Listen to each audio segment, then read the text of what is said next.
engineer with Linode, and this is Salt for network engineers. I'm really excited to be giving this talk today because I think the network world is finally starting to catch up to the server world in terms of the tools we have available to us. When you look at things from the server side, they've had this concept of configuration management and automation going back for decades. But when you compare this to the network world, there's really a lot that's missing. It wouldn't be uncommon, for instance, today for a network engineer, if he wants to configure a new switch on his network, he might log into an existing switch and then spit out the configuration, copy and paste that into a notepad, and then go through that configuration line by line and just change a couple variables like the new IP address or the new VLAN that it belongs on.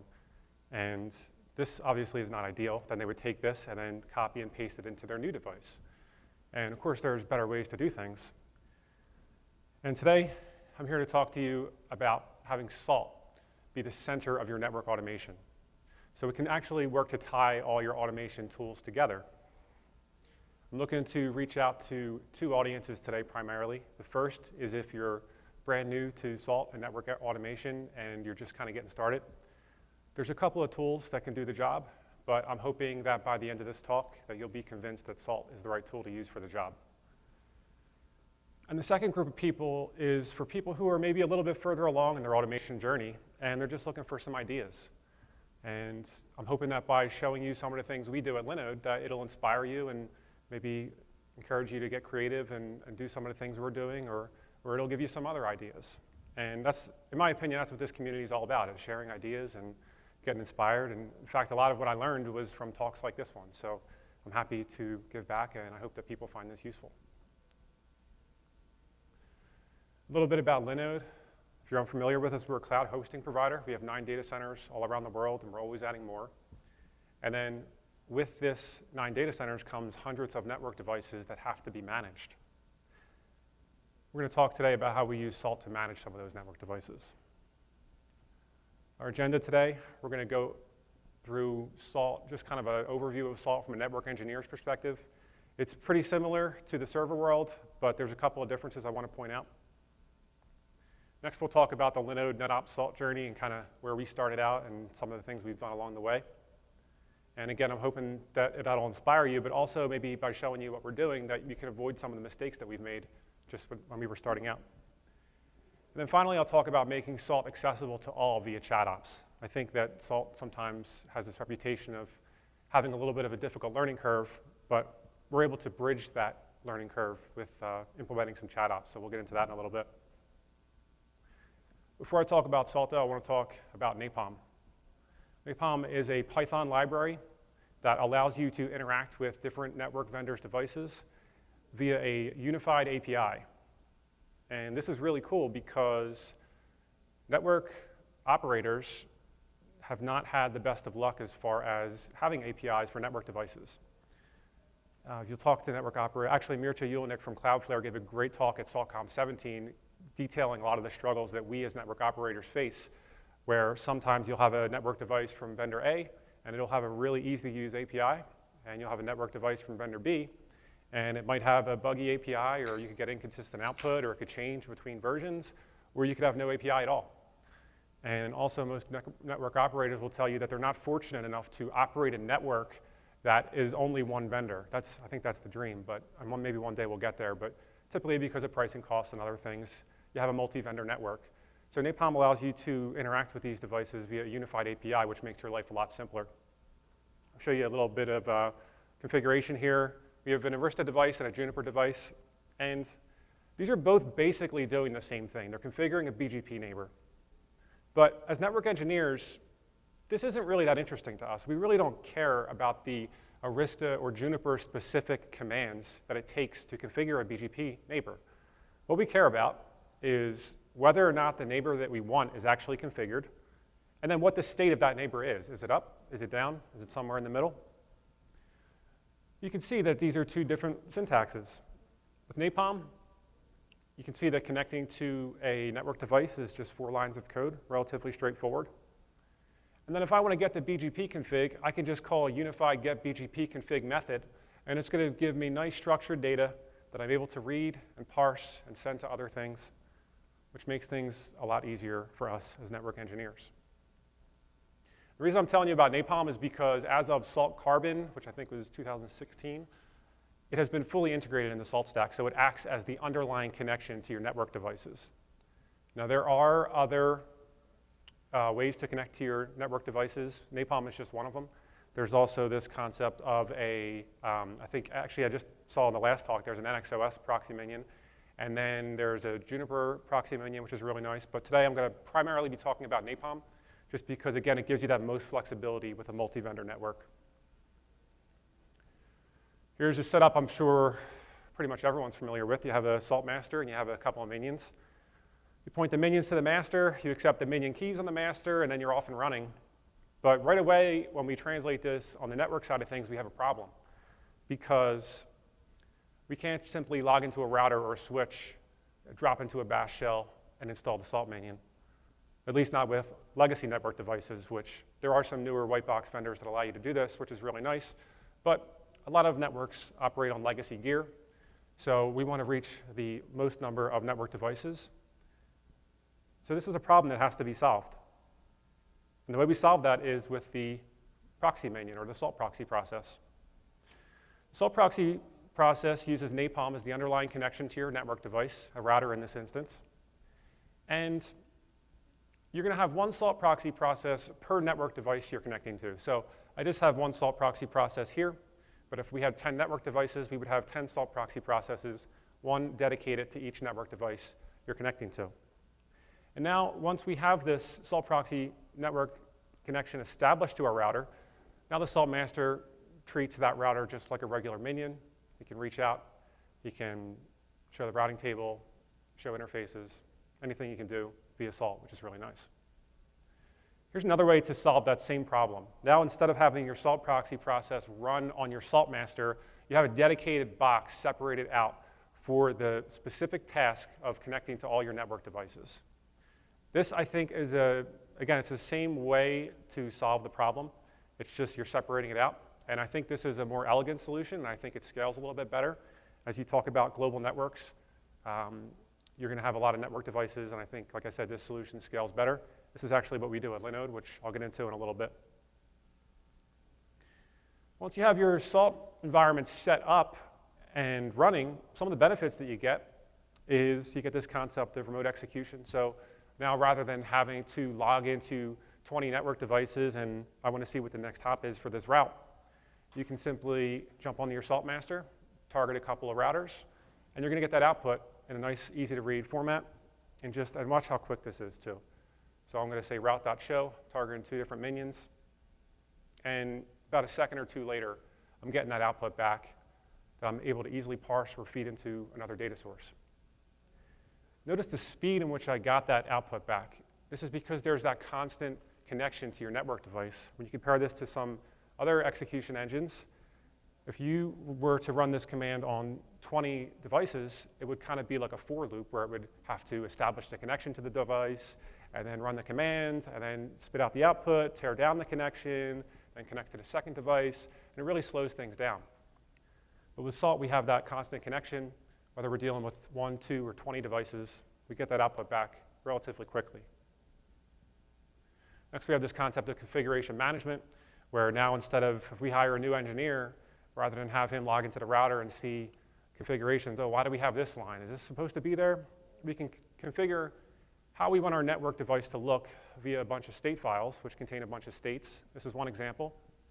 And these are very human readable. So if I hire a new engineer, he can simply open up the state file and go through it line by line and see why we're doing things. Oh, this is an ID called apply the default firewall rule to all devices. So I know why this configuration line is there. And because Salt abstracts that away, we're using the net ACL state in this instance. It doesn't matter what network vendor we're connecting to. The net ACL state abstracts away, just like the package state would abstract away Red Hat versus Debian. Net ACL abstracts away the network vendor and generates the appropriate ACL lines. Once you have your configuration to a point where you're ready to apply it, you can jump onto your master and do state.apply, and it'll reach out to the devices and apply that configuration. And you can see here the Juniper configuration compared to the Arista configuration. It looks a little bit different, and that's because of that's syntax specific to the OS.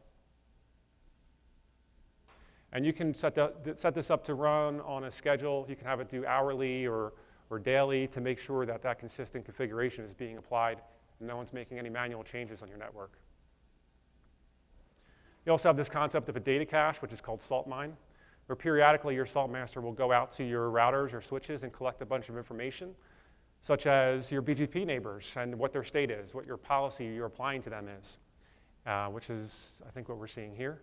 Then you also have the concept of it'll collect LLDP information, interface descriptions, all that stuff. So now you're able to easily search this via your salt master in this salt mine, rather than having to log into your device individually and search that information. And we'll see how we're using that at Linode in just a couple slides.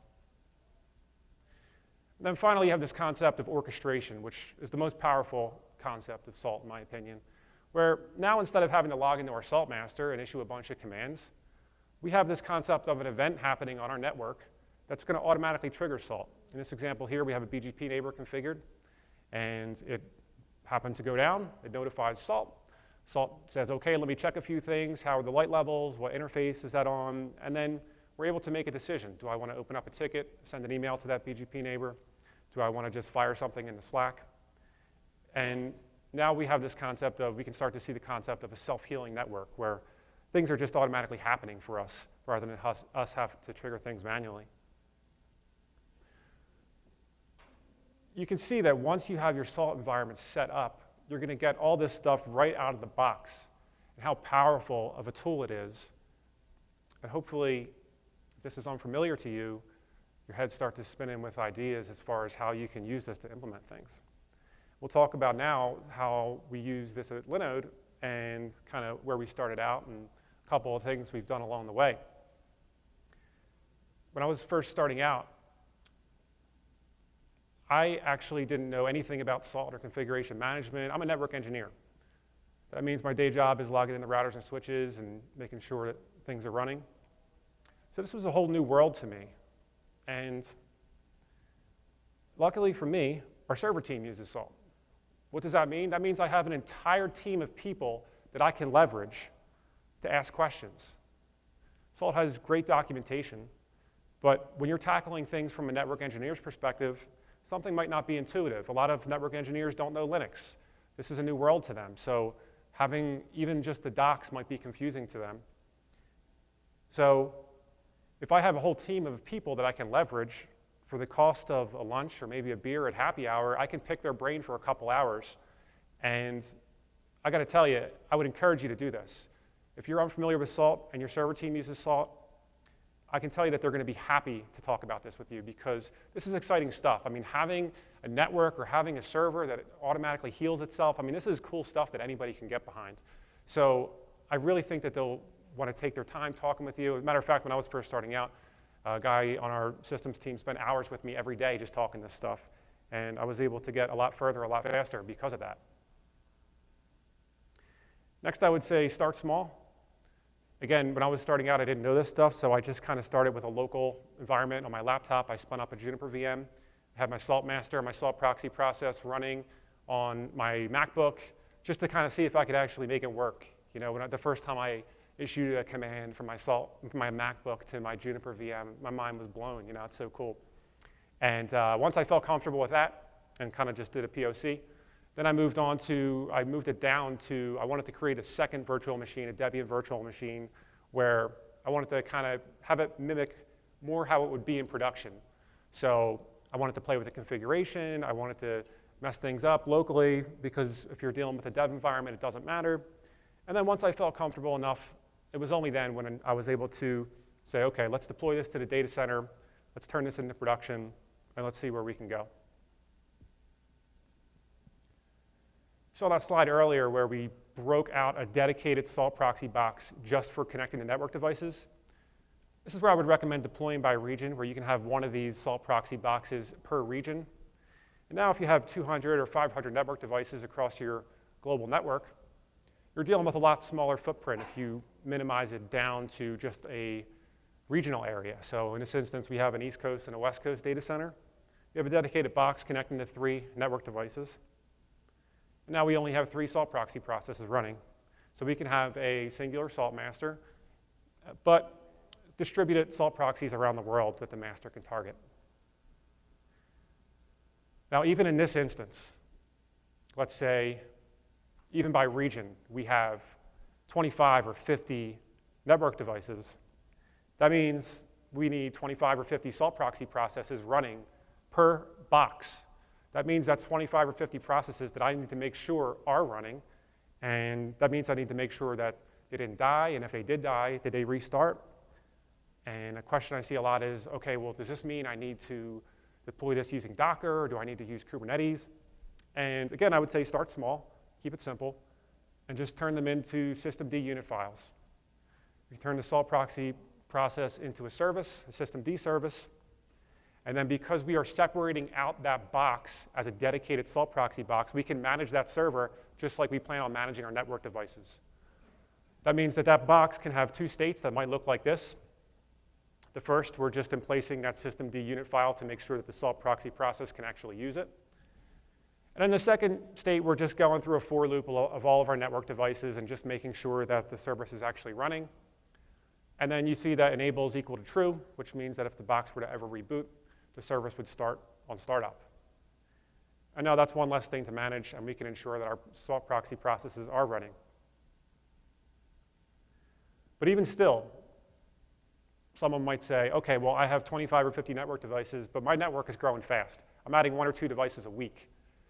Does this mean I have to log into some configuration file, and now I need to update some YAML? I mean, that's going to get very tedious.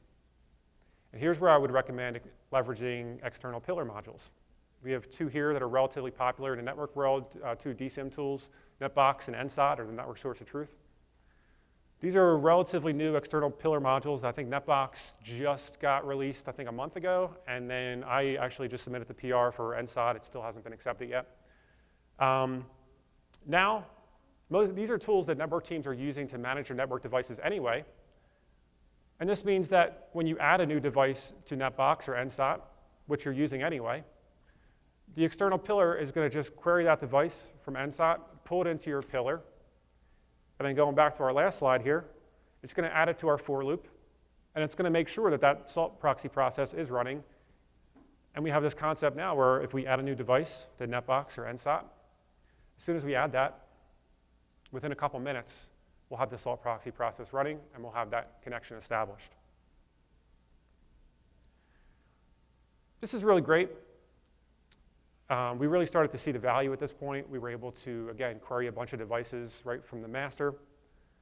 But next, we wanted to start making use of the event bus, take advantage of this orchestration we were talking about earlier. I want to talk for a minute about Napalm logs, which is unrelated to Salt. It's a syslog server that's written in Python. And just like Napalm abstracts away interacting with different network devices, Napalm logs is a syslog server that takes syslog messages from network devices and it outputs them in standard format. This means that if an interface were to go down on a Cisco device versus a Juniper device, they're going to generate a log message that says pretty much the same thing, but they're going to have it in their own format. Napalm logs takes that and spits it out to anything that subscribes. There's a concept of a Napalm logs client where you could subscribe to Napalm logs. And then Napalm logs, when it ingests that log message from the routers, it'll spit that out into a standardized format for all of its clients. And the reason I'm telling you about Napalm logs is because there is a Napalm syslog salt engine that acts as a client to Napalm logs. That means that when an interface were to go down, it would send it to Napalm logs. Napalm logs would output it to the salt engine. The salt engine would take that and turn it into an event on the event bus. And I have this on my next slide I want to walk through it with you. Here we have 2 routers. And let's say someone makes a change in a network device. Well, that generates a log message that says, hey, someone made a change. That means it's going to get fired up to the Napalm logs service, which is listening on the standard syslog port. It's going to take that, send it over to the salt proxy box, which is, again, a client of the Napalm log service, which is really just the salt engine.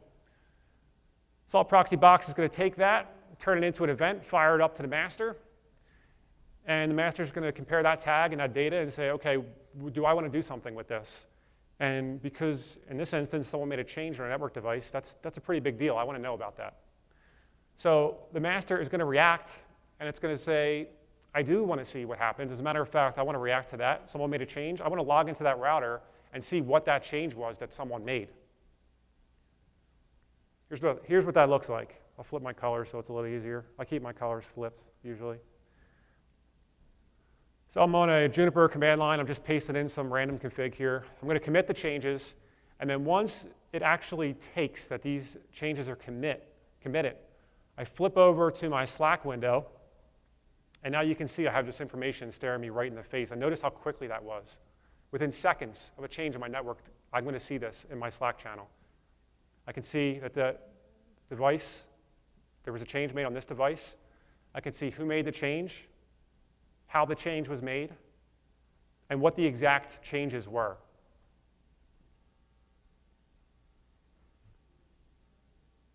And this root login deny, by the way, this is my lab environment. This actually locked me out of the box, which I think is pretty funny. Let me flip my colors back. So you can see that now, even if you're not a user of Salt, if you're on a network team and you're not a user of Salt, you're still getting benefit out of it because you're seeing your network changes in real time, and you might not even know that Salt is the tool that's used for the job, but you're still seeing value out of this. We also started to think, where else? That was a big victory, seeing network commits in real time. That really gave us a lot of visibility. But next we started to think, where else can we put a little bit of effort in and get a lot of value? Well, peering on internet exchanges can be tedious. If you want to establish a peer session with someone, you look them up in peeringdb, you send them an email, hey, do you want to peer? They write back, yeah, sure, I'll peer. Here's my information. You have to look up their v4, their v6, their ASN. Log into your router, make a bunch of changes. Hopefully you didn't fat finger anything. Hopefully you applied the right policy so you don't have any route leaks. And then you commit the changes. This is a tedious process, but this is something that's happening every day in your network. You're constantly establishing peering sessions. Lucky for us, peeringdb is a great website. You can look up this information there. But peeringdb also has an API.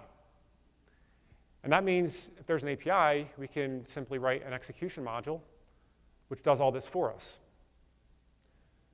This means that if I want to establish a new connection, now instead of having to log into my router, I can simply say peeringdb.add, feed it an autonomous system number, and then the execution module is going to go out to peeringdb, get the right information, and then apply this preloaded template that we have. You can see that we have the exact prefix limit, and the description is correct and who it is, and everything's right. But you can also see that this is a network change. And that means we're starting to build on top of each other. So we're changing things on the Salt master, which applies configuration to the router. And because that's a change, you can see that, just like we showed you in a couple slides ago, we're going to see this change posted into Slack. So now we're starting to combine all these tools and start to get a lot of power out of Salt.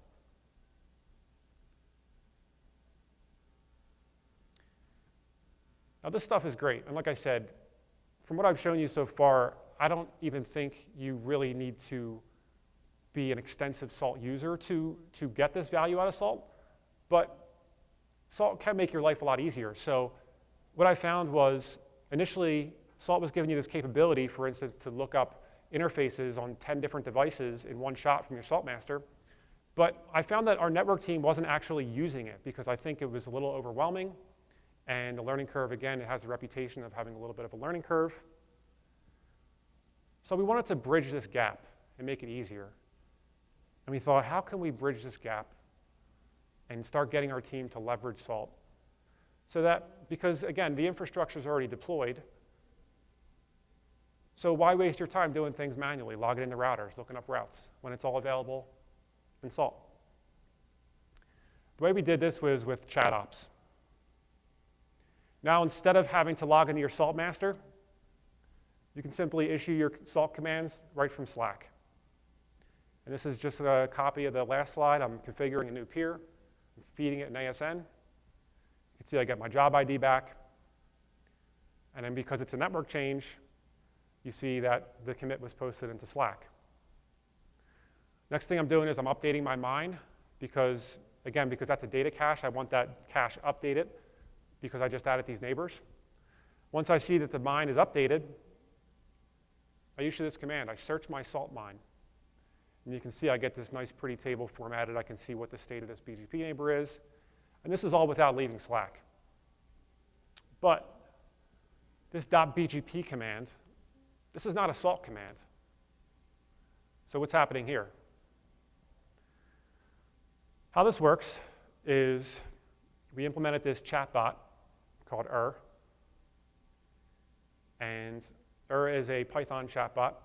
There's a couple of different chatbots out there, but I like just because it's written in Python. It's what I know. And gives you this capability of writing these plugins that allow you to abstract away things. This means that behind the scenes, I'm calling that salt run bgp.neighbors salt runner. But my teammates don't need to know that. They just want to know what the status of that BGP peer is. So we provide them an abstraction.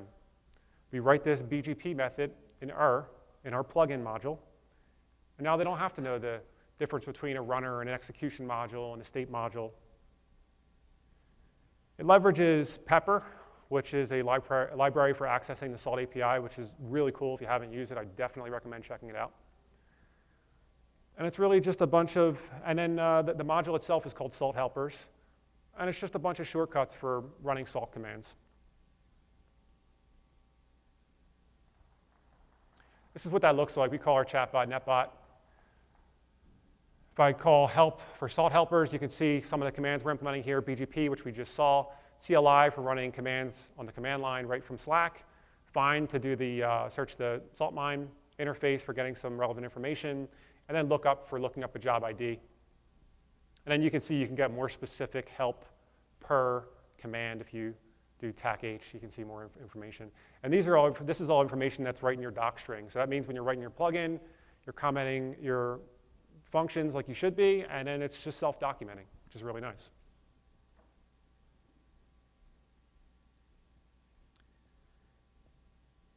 Starting a new plugin is really simple. Once you pip install bot, it's a matter of just saying bot new plugin. It'll ask you some questions like, what do you want to call this plugin, all that stuff.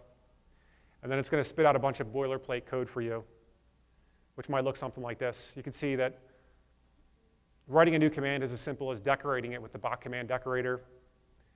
Here you can see the comment, which means this is going to be displayed on that last slide on Slack, just like we saw. So this is the help comment.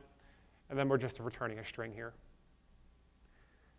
As for the internals of the salt helpers command, it might look something like this, where we import Pepper. We're instantiating a new device to our API. Then we're logging in. And to use that BGP example, it might look something like this, where we're calling the runner. Again, here's that BGP runner we're calling.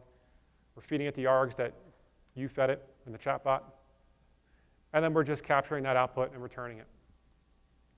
Here's another example for running commands right from Slack. I wanted to show you this because the local client is cool, but I really like the asynchronous client because you're getting that job ID back right away from Slack. And then you're able to return that job ID right to Slack. And this way, your user's not wondering if he enters a command, did the command take?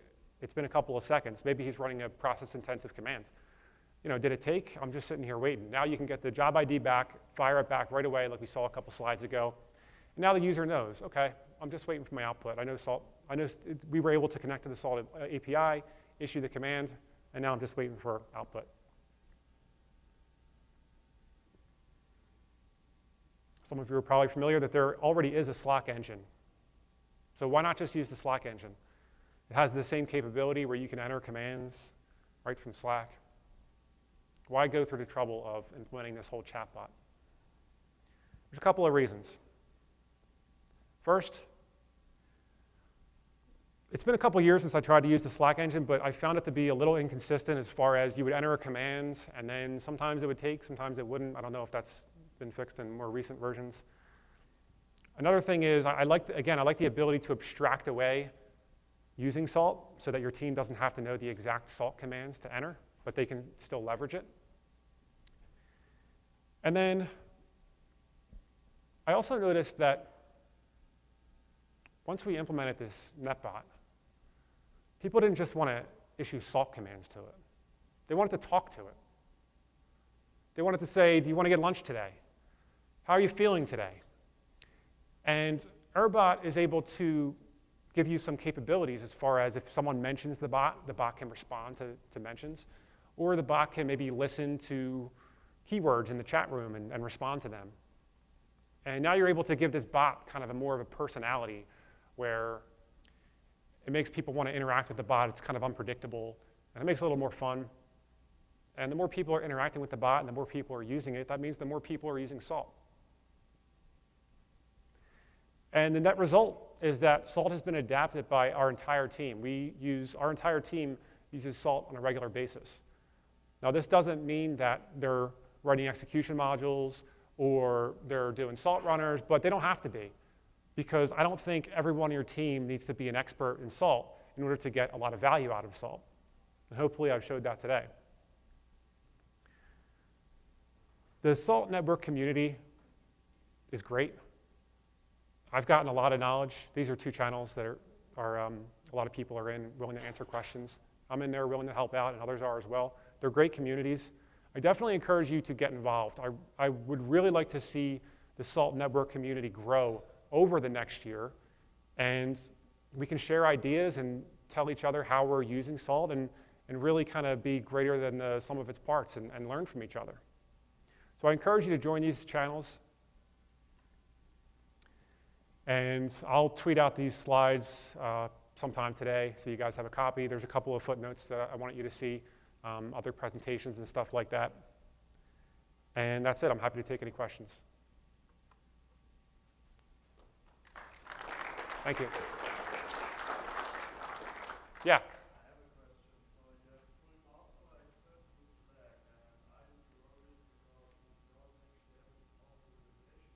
Great question. I forgot to cover that. The question was about authorization. Holy crap, you have people running command line right from Slack. Someone joins your channel, and now they're running all these commands, reboot, reload in 5, shut down. Airbot comes with a fully customizable ACL to the point where you can lock down which user can run which command in which room.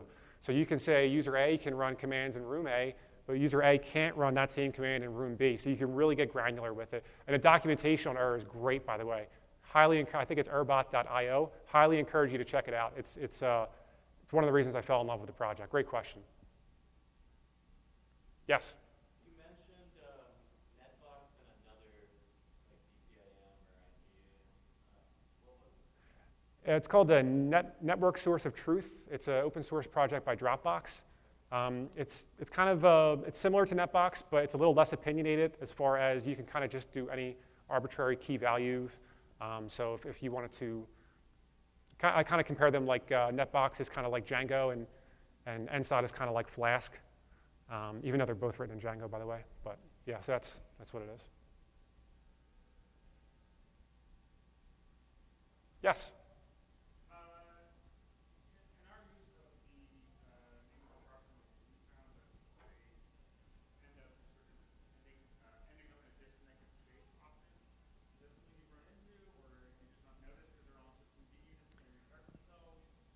The question was about the proxy minion, and sometimes they end up in a disconnected state. And if that's something I've noticed, which OS are you using?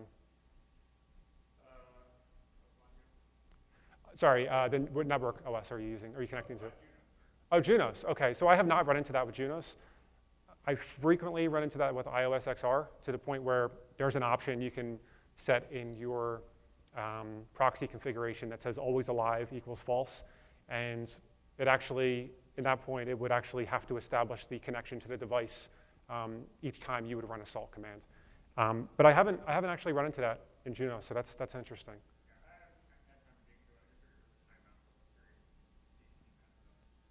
Yeah, absolutely. Yes? When you had a different, you had an Arista device and a Junos device, you had commands from Salt doing that with a list. Were those different minions or different proxies on that minion? The question was, I was targeting two devices, you're saying, and you just wanted to see if they were actually 2 different proxy devices? I see, I see. So that was a demo environment just to kind of grab some screen caps for the presentation. That was actually two. So the EOS, the Arista EOS box, the Juniper box VM, and then I had just one separate Salt master. I had two Salt proxy processes running on the Salt master, just for simplicity.